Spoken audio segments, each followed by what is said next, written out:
بنیادی چیز تو یہ ہے کہ فقیر کے لیے دو ٹیسٹ ہیں، جن میں ایک لٹمس ٹیسٹ ہے اور ایک ذرا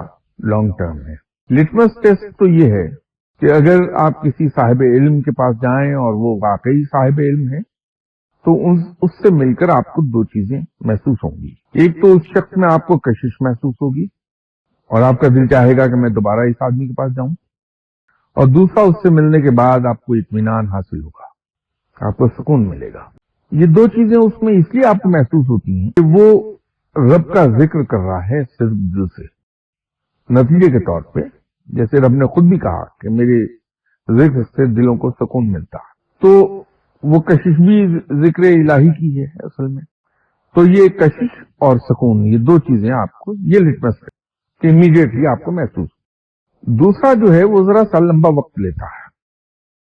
وہ یہ ہے کہ فقیر کسی کو نصیحتیں نہیں کرتا، یہ کسی سے نہیں کہے گا کہ تم نماز پڑھو، تم روزہ رکھا کرو، تم فلاں کام کر لو، بلکہ وہ تو اتنی احتیاط کرتا ہے کہ خاموشی سے نماز پڑھ لے گا تاکہ اگر کوئی نماز نہیں پڑھنے والا تو وہ شرمندہ نہ ہو۔ لیکن حیران کن طریقے پہ باوجود اس کے کہ وہ کسی کو نیک کام کرنے کو نہیں کہے گا، اس کے پاس جا کے آپ خود بخود جو لوگ جاتے ہیں وہ شراب چھوڑ دیتے ہیں، دوسرے ایسے کام چھوڑ دیتے ہیں اور رفتہ رفتہ نمازی ہو جاتے ہیں۔ اسی طرح رب یہ کہتا ہے کہ صفائی نصف ایمان ہے، پہنچا ہوا ولی مانتے ہیں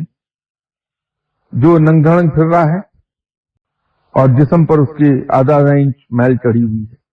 رال ٹپک رہی ہے، تو یہ کیسے ممکن ہے